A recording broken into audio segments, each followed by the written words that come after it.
ఏవండోయ్, వర్షాకాలం వచ్చేసిందండి. వర్షాకాలంతో పాటు దోమలు కూడా వచ్చేసాయండోయ్. మరి వర్షాకాలంలో మనల్ని దోమలు కుడితే అనేక రకాల వ్యాధులు వస్తాయండి. మీ అందరికీ తెలుసు కదా. మరి దోమలు రాకుండా ఉండాలంటే మనం ఇంట్లో ఎలాంటి మొక్కలను పెంచుకుంటే దోమల బెడద మనకు లేకుండా ఉంటుంది అనేది ఈ వీడియోలో మీకు వివరిస్తానండి. ఈ వీడియో చివరి వరకు చూడండి. ఏ మొక్కలు పెంచుకుంటే దోమలు రావో ఆ సంగతులన్నీ వీడియో చివరిలో చెప్తానండి. ముందుగా దోమలు కుట్టడం వల్ల వచ్చే అనర్థాల గురించి తెలుసుకుందామండి. దోమలు కుట్టడం వల్ల వచ్చేటటువంటి వ్యాధులతో ప్రతి సంవత్సరం 7.25 లక్షల మంది చనిపోతున్నారంటండి. పాము కాటు వేయడం వల్ల 50,000 మంది చనిపోతుంటే దోమలు కుట్టడం వల్ల మాత్రం 7.25 లక్షల మంది ప్రతి సంవత్సరం చనిపోతున్నారంటండి. ప్రతి సంవత్సరం దోమలు కుట్టడం వల్ల 20 లక్షల మంది అనారోగ్యానికి గురవుతున్నారంటండి. మరి దోమలు మన ఇళ్లల్లో పెరగడానికి కారణం ఏంటంటే నీరు నిల్వ ఉండే చోట దోమలు ఎక్కువగా పెరుగుతాయండి. ఇంకా మన పరిసరాలు అపరిశుభ్రంగా ఉంటే అలాంటి చోట కూడా దోమలు ఎక్కువ అవుతాయి అన్నమాట. మన పరిసరాలను ఎప్పుడు శుభ్రంగా ఉంచుకోవాలండి. నీరు నిల్వ లేకుండా చూసుకోవాలి. ఇంకా మురికి నీరు ఎప్పటికప్పుడు బయటికి వెళ్ళిపోయేలాగా మనం చర్యలు తీసుకోవాలి.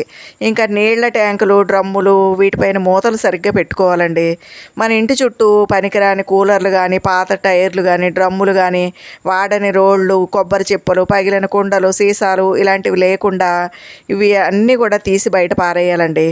ఇంకా కిటికీలకి, డోర్లకి జాలీలు బిగించుకోవాలి.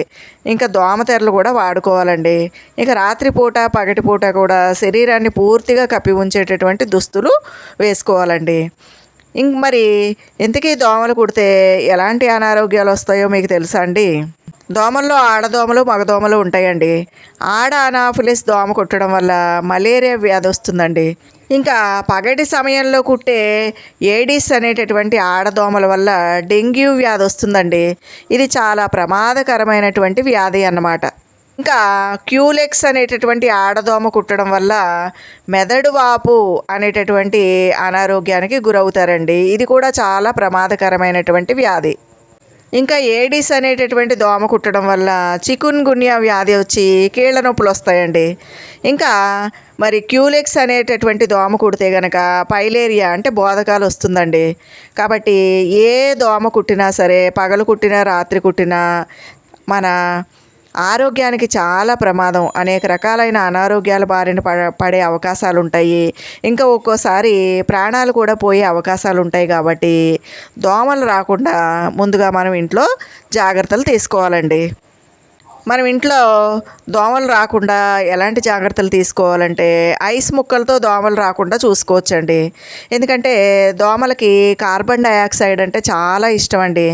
కాబట్టి ఈ ఐస్ గడ్డల నుంచి కార్బన్ డయాక్సైడ్ విడుదలవుతుంది. కాబట్టి ఈ ఐస్ ముక్కల్ని ఒక కంటైనర్లో పెట్టి ఇంట్లో అక్కడక్కడ ఉంచితే దోమలు ఆ ఐస్ గడ్డల మీద వాళ్తాయండి. కాబట్టి మనం వాటి బారి నుంచి మనం కాపాడుకోవచ్చు అన్నమాట. ఆ ఐస్ ముక్కల చుట్టూ ఈ దోమలు తిరుగుతూ ఉంటాయి కదండి. అలాంటప్పుడు మనం దోమల బ్యాట్ ఉంటుంది కదా, ఆ బ్యాట్ తోటి వాటిని చంపేయచ్చండి.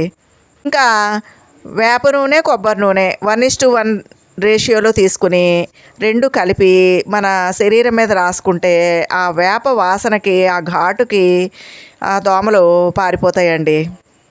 ఇంకా మన ఇంటి పరిసరాల్లో ఎక్కడైనా అక్కడక్కడ గుంతలు ఏర్పడి నీరు నిలబడి ఉంటే గనక కాఫీ డికాషన్ చల్లితే గనక ఆ దోమలు గుడ్లు ఏమన్నా ఉంటే గనక నీటిపైకి చేరతాయండి. అవి తొందరగా చనిపోతాయి అన్నమాట. ఆ విధంగా దోమల బెడద నుంచి మనం కాపాడుకోవచ్చండి. ఇంకా మార్కెట్లో అనేక రకాల ఆయిల్స్ దొరుకుతున్నాయండి. లెమన్ ఆయిల్ అని, లెమన్ గ్రాస్ ఆయిల్ అని, నీమ్ ఆయిల్ అని ఇలాంటి వాటిని తెచ్చుకుని మనం శరీరానికి రాసుకుంటే దోమల బెడద లేకుండా ఉంటుందండి. అలాగే ఇంట్లో అక్కడక్కడ స్ప్రే చేసుకున్న దోమలు ఆ దరిదాపుల్లో కూడా రాకుండా ఉంటాయి అన్నమాట. ఇంకా ఈ రోజుల్లో ఆవు పేడతో తయారు చేసినటువంటి ధూప్ స్టిక్స్, ఆవు పిడకలు దొరుకుతున్నాయండి. వాటిని తీసుకొచ్చి వాటిని వెలిగించుకున్న లేదా ఆవు పిడకలపై కొంచెం నెయ్యి వేసి వెలిగించిన ఆ పొగకి దోమలు పారిపోతాయండి. ఆ పొగను పీల్చడం వల్ల మన శరీరానికి ఎలాంటి హాని కలగదనమాట. ఈ విధమైన జాగ్రత్తలు తీసుకోవాలి. ఇకపోతే మన ఇంట్లో ఎలాంటి మొక్కల్ని పెంచుకుంటే దోమలు రాకుండా ఉంటాయి అంటే మొట్టమొదటిది ఏంటంటే లెమన్ గ్రాస్ అండి. దీన్ని నిమ్మగడ్డి అని పిలుస్తారనమాట. ఈ మొక్కలో అనేక ఔషధ గుణాలు ఉన్నాయండి. ఈ ఆకుల్ని కొన్ని కోసుకుని శుభ్రంగా కడిగి టీ పెట్టుకుని తాగితే అనేక ఆరోగ్య ప్రయోజనాలని మనం పొందొచ్చండి. అలాగే ఈ నిమ్మగడ్డిని కొబ్బరి నూనెలో, స్వచ్ఛమైన కొబ్బరి నూనెలో వేసి మరగబెట్టి లెమన్ గ్రాస్ ఆయిల్ తయారు చేసుకోవచ్చండి. ఆ లెమన్ గ్రాస్ ఆయిల్ని మనం శరీరానికి రాసుకుంటే గనక దోమలు మన దరిదాపుల్లో కూడా రావండి. ఈ వాసన అంటే దోమలకి అస్సలు సరిపడదండి. ఈ వాసనకి అవి చాలా దూరంగా పారిపోతాయి అన్నమాట. ఇంకా లెమన్ గ్రాస్ ఆయిల్ని మనం తలకి మర్దన చేసుకుని జుట్టుకు రాసుకున్నట్లయితే అద్భుతమైనటువంటి సువాసనలు వెదజల్లడం మాత్రమే కాకుండా మన మెదడుకి చలువ చేస్తుందండి. ఆ విధంగా తలనొప్పి రాకుండా ఉంటుంది. ఇంకా ఇది అరోమా ఆయిల్గా పనిచేసి స్ట్రెస్ లేకుండా, ఆందోళన, ఒత్తిడి, కోపం ఇలాంటివి ఏమీ లేకుండా మనిషి మానసికంగా ఆరోగ్యంగా కూడా ఉంటారండి. కాబట్టి లెమన్ గ్రాస్ మొక్కని ఆరు బయట మాత్రమే కాకుండా ఇంట్లో కూడా ఒక ఇండోర్ ప్లాంట్గా మనం ఈ వర్షాకాలం అన్ని రోజులు పెంచుకోవచ్చండి. మరి రోజుకి 1 గంట 2 గంటలు ఆరు బయట పెట్టుకుని ఎండలో పెట్టుకుని మిగిలిన సమయం అంతా కూడా మనం ఇంట్లో పెట్టుకుంటే దోమల బెడద అనేది మనకు ఉండదన్నమాట. ఇంకా ఈ లెమన్ గ్రాస్ని ఒక గుప్పెడు కోసుకుని బాగా చేత్తో నలిపి ఆ నలిపినటువంటి ఆకుల్ని ఒక ప్లేట్లో వేసి మనం అన్ని గదుల్లో మనం పెట్టుకున్నట్లయితే దాని నుండి సువాసనలు వెదజల్లుతూ ఉంటుంది కదండి. ఆ వాసనలకి దోమలు బయటికి పారిపోతాయి అన్నమాట. కాబట్టి తప్పనిసరిగా లెమన్ గ్రాస్ మొక్కని ఇండోర్ ప్లాంట్గా పెంచుకోండి వర్షాకాలంలో. ఇకపోతే రెండవ మొక్క ఏంటంటే తులసి మొక్క అండి. ఈ తులసి మొక్క మనందరికీ తెలుసు కదండి. ప్రతి ఒక్కరి ఇంట్లో ఆరు బయట ఉంటుంది. దీంట్లో అనేక ఔషధ గుణాలు ఉంటాయి అన్నమాట. కాబట్టి ఈ తులసి మొక్కని మనం అందరం కూడా ఒక దేవతా వృక్షంగా మనం పూజ చేస్తూ ఉంటామండి. అలాంటి తులసి మొక్కకి మరి దోమల్ని పోగొట్టేటటువంటి శక్తి ఉందండి. దీని నుంచి వచ్చేటటువంటి ఘాటైనటువంటి వాసన, తులసి నుండి వచ్చేటటువంటి ఆ వాసన దోమలకి అస్సలు ఇష్టం ఉండదండి. ఈ వాసనకి అవి చాలా దూరం పారిపోతాయి అన్నమాట. ఇంకా దోమలు మాత్రమే కాదండి, దీని వాసనకి చిన్న చిన్న కీటకాలు కూడా బయటికి పారిపోతాయి అన్నమాట. ఇంకా వర్షాకాలంలో మనకి జలుబు దగ్గు బాగా ఉంటే అప్పుడు కూడా మనకి తులసి మొక్కలు చాలా బాగా ఉపయోగపడతాయండి. ఇంకా వర్షాకాలంలో మనకి జలుబు దగ్గు వచ్చినప్పుడు ఈ తులసి రసంలో కొంచెం తేనె కలుపుకొని తాగితే ఆ జలుబు దగ్గు విషజ్వరాలు అన్నీ తగ్గిపోతాయండి. కాబట్టి తులసి మొక్కని ఆరు బయట మాత్రమే కాకుండా ఇండోర్ ప్లాంట్ లాగా ఈ వర్షాకాలం ఇంట్లో పెంచుకుంటే మన దరిదాపుల్లో కూడా దోమలు రాకుండా ఉంటాయండి. మరి తర్వాత మనం ఇంట్లో పెంచుకోవాల్సినటువంటి మరొక మొక్క ఏంటంటే పుదీనా అండి. ఈ పుదీనా నుండి కూడా చాలా ఘాటైనటువంటి వాసనలు వస్తూ ఉంటాయండి. మరి ఈ పుదీనాని మనం సాధారణంగా ఇంట్లో కూరల్లోకి, బిర్యానీల్లోకి వాడుతూ ఉంటామండి. ఇంకా పచ్చడి కూడా మనం చేసుకుంటూ ఉంటాం. ఈ పుదీనాలో కూడా అనేక ఆరోగ్య ప్రయోజనాలు, ఔషధ గుణాలు ఉన్నాయండి.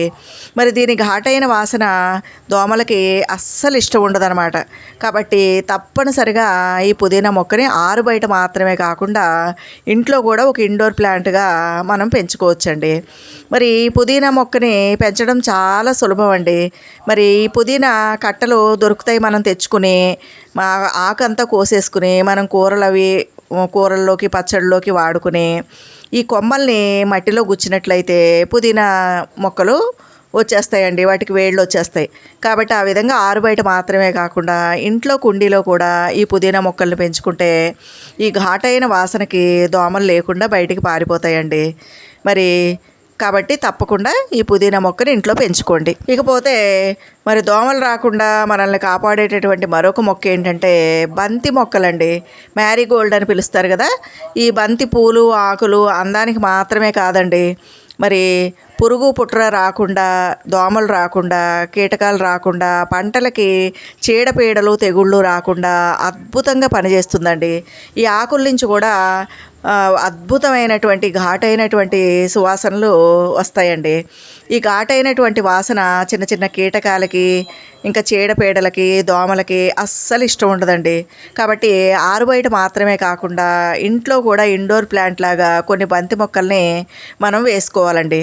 వేసుకున్నట్లయితే మనకి దోమలు అనేవి దగ్గరికి రాకుండా ఉంటాయి అన్నమాట. అంతేకాకుండా ఈ తులసి ఆకులు కావచ్చు, లెమన్ గ్రాస్ కావచ్చు, ఈ బంతి ఆకులు కావచ్చు, బాగా నలిపి వాటిని ఆ ఆకుల్ని మనం గదిలో అక్కడక్కడ పెట్టినట్లయితే ఆ వాసనలకి దోమలు బయటికి పారిపోతాయండి.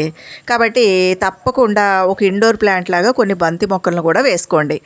ఇంకా ఇప్పుడు మనం చెప్పుకున్నటువంటి ఈ మొక్కలన్నిటినీ ప్రతిరోజు ఒక గంటో 2 గంటలో బయట ఎండ తగిలేలాగా ఎండలో పెట్టుకుని మిగిలిన సమయం అంతా కూడా మనం ఇంట్లో పెట్టుకున్నట్లయితే పగలు రాత్రి కూడా దోమల బారి నుంచి మనల్ని మనం తప్పనిసరిగా కాపాడుకోవచ్చండి.